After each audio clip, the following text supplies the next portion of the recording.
Okay, right now is the time that I am sharing a topic called 10 Parami with you all.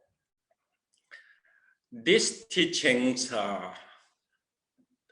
I do a little bit research, watch a lot of movie, and from right now it come to my awareness.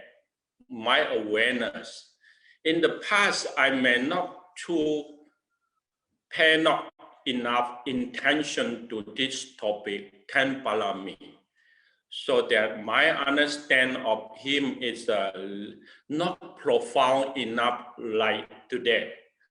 So today I want to determine to myself, other than the 37 factors of enlightenment, other than the Noble Eightfold Path, if anything can be discovered as Buddha Dharma's practice path, this is the 10 Paramita path. After the Buddha life, if anything can be more perfected of his path, this is the 10 Parami path. This is my profound understanding. So the Buddha himself is not only can speak the only path, but later on, a Bodhisattva life or the life of the disciple still can find another path to fulfill this Buddhahood or his own awakening. So this is my determination and my confidence of a lot of pay attention to the spirits of Buddhism and to my own spiritual training. So I found this myself. Okay, today I want to do the comparisons, ball diagrams to sharing the second part of the 10 Parami. So if you see this picture, that will divide it into two parts of the 10 Parami. One is the southern path. The other one is the northern tradition. So both of them also come into the subject of 10 Parami. But they are what content is different. So if you see these different contents, I want to share my understanding of these two content. In the southern side, their content is keeping the teaching as maintain its origin. So the origin, later on, I will share with you. And the second one is traditionally southern sets of 10 Parami is fit to a monastic than lay practitioner. So if you see the renunciation on that part, what I name it is the 352. That is what we see in my research. So 3 is come from the Indian religious Brahman yogi study. And 5 is called diligent in determined wholehearted training. And 2 is how he showed himself in the community life or in the exchange reaction to the society, what he contact. This is the tradition. So it's suitable for who want to spend times alone. This is the identities of the Southern tradition. A lot of geographical studies. Once I watched the movie of Gandhara and Kashmir, I found this very interesting message. So to live a life in silence or to live a life in quiet mountain, this is their tradition. So ascetic life is very suitable for them, fit to their characteristic. So for what I want to say, conclusion to the Southern tradition is character to conservative. Northern tradition should do community service or community life, who want to stay in a teamwork, who is concerned to more into partnership, togetherness. So this is how they form this 6 and 4. 6 means the perfection of Parami, and 4, another 4 is because of you want to make this life into community service. So you need another 4 skillful men, and you need to have very ambitious ways of helping others. You need to have more power and insight in order to solve problems, to balancing yourself. So the other 4 is add into energetic this 6 Parami into challenge, because that challenge is very direct. You need to react in different way in that moment. So that moment will bring you a very challenging. I say that it is a direct path for immediate liberation. So 6 Parami is the immediate liberation of the direct path. Secondly is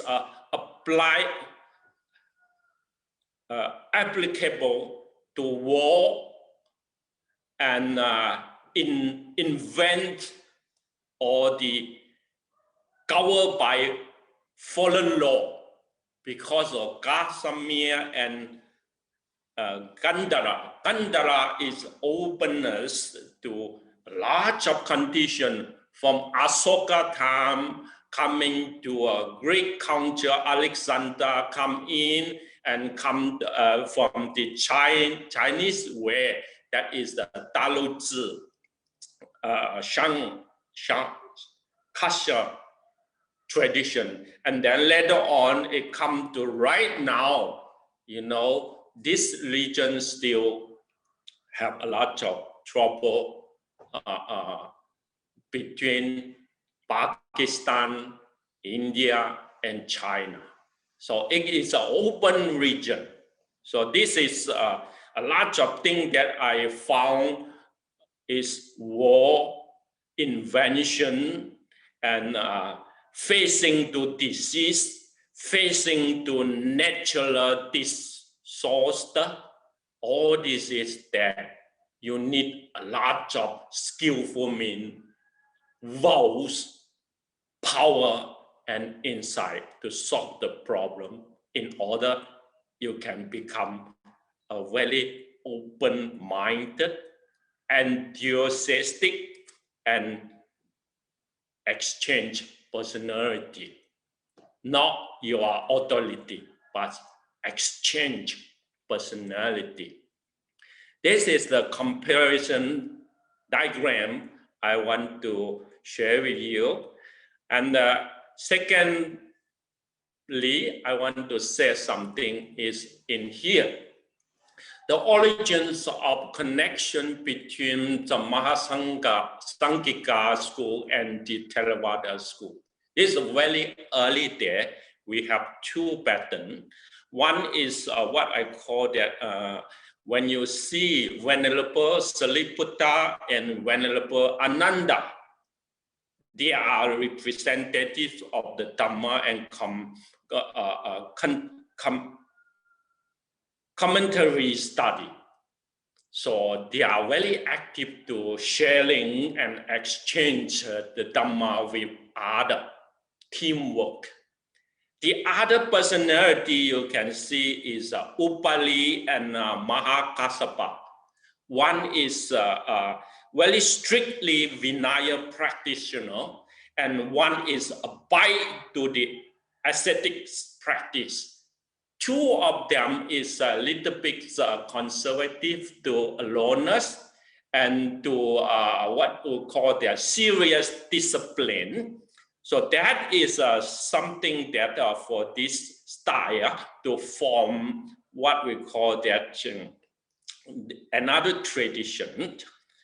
So from here you see that Mahasanghika school and Theravada school, they bring two messages become a common practice. One is community service priority or professional trainer or expertise of meditation.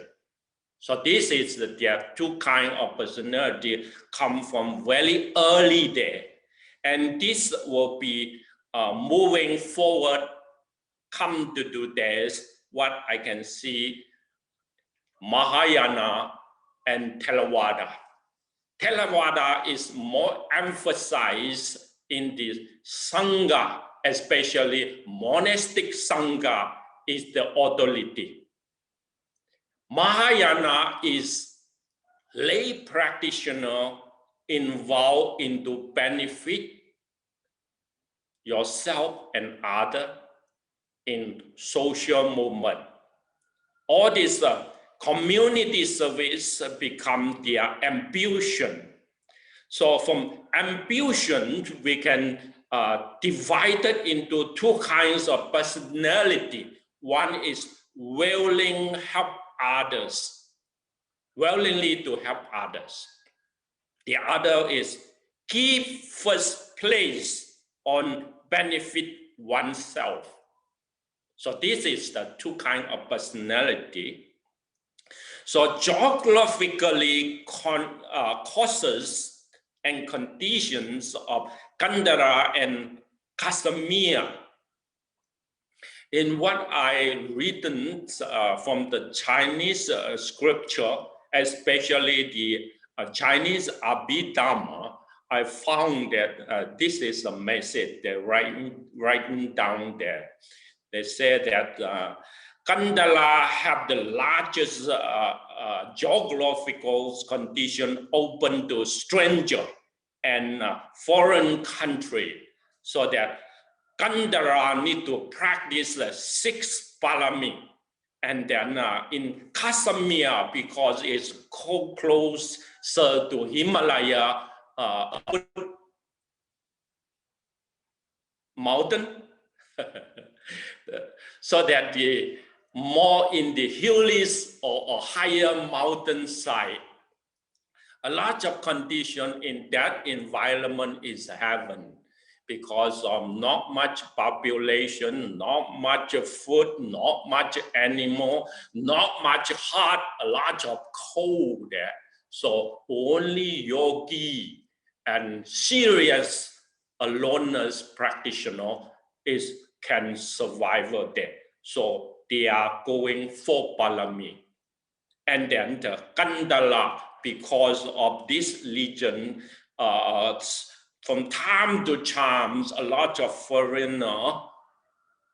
this foreigner, sometimes stranger, is because of other spiritual trainer, other religion, all is come to this region of business, of open teaching to public, of a lot of chance and opportunity of life. good food, good supply. So this large of cultural, multicultural condition, they need more tolerate, and they need more, what we call that, concentrate mind, or to become balancing yourself, upholding yourselves in unshakable confidence. So here, another two, tolerant and unshakable concentrate, need to be applied to. So they have 6 parami. This is what I found. When is the 4 parami and 6 parami start in the teaching of Buddhism geographically. So the third one I want to share, after these two, I want to share a little bit of my perspective and understanding.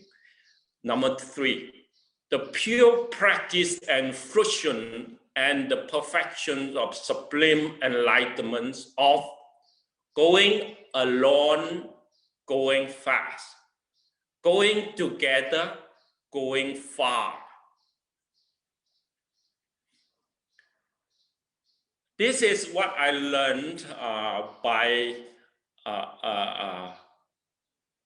homage and respect the teacher from the Chinese side, Yin Master. I read his article and his thinking in Buddhism after 26 years of age. I start from there. From time to time, I check the teaching is from the Chinese language, not much from the Thai language anymore. And right now, I check the information is included English information too, but I'm not paying too much attention to the Pali language or the Sanskrit language, because I don't want to become a scholar monk. I want myself going more into the training, become an engineer monk. So this is what I found Yin Master in the very early day, when he's still young age, before 40. He already have this kind of understanding. So I just write down the word in my own writing, but this spirit is come from him, rooted in the path of liberation, choosing the Bodhisattva practices that are in propagation, speak out the Buddha's original purpose freely in order to shoot to human society. So this is what I learned from him. I'm not the conservative one, but I am not the Bodhisattva only. And important one is, how is the realities of the society? The reality means is right now pragmatically we are staying in the modern life. So how to bring these three together and say that Buddha Dharma is working, is practical. Second, what I know, according to the doctrines and according to the capacity, this is the, after the year, almost the end of his writing, he can't do any writing anymore because he can pick up the pen to write. Master Yin too old age, until he cannot pick up the pen to more writing. So he write a small booklet. The booklet is use this word, according to doctrine and according to capacity. What it means that I cannot have too much understanding because my knowing of him is too little, because I found this is a good teacher. I can study with him. He already too aging. He needs someone to hold him. He already handicapped. So I only meet him in the day of his handicap. I don't want to take care of an old man. He have a lot of good disciples beside him. So I just feel very lonely in that time. Found a teacher, but the teacher too old. So today, I found these two as myself. According to the doctrine, means the plain and simple teachings of the path of Arahant. For example, the 7 methods of teaching, 37 factors of awakening. The second one is according to capacity. This is what I found recently. Means the practice of the 4 Brahma Vihara, the 4 Greek vows, the 4 ways of winning people over, and the 10 Paramitas of Bodhisattva practice. I just found this myself from very long observation in the Buddha Dharma. So according to capacity is a new found orders by my own self to put it together like this, according to evidence. So this is something that I, my own belief when I found that selecting the worthy, wholesome dhammas, cultivate the celestial deeds, but do not reborn to celestial realm. That is the verse that Yin Shun Master writing when I remember very long ago from his teaching book. So Buddhism and wholesome Dhamma. Wholesome Dhammas are not only in Buddhism, but how we can see the wholesome Dhamma in the world and not fight with them, to put ourselves in the side, put ourselves in extreme to separate from them. So if someone want to do a lot of community service or across the boundary of your own religion and open to interfaith, you really need to have more openness to the select worldly wholesome Dhamma. So in that understanding, I bring these two for myself. One is the opportunities of popularizations, advantages of craftsmanship. Today, if you don't have a professional training skill to make living, or your professional skill is not high-tech, not advanced anymore, then you will going to live the life very poor and poverty.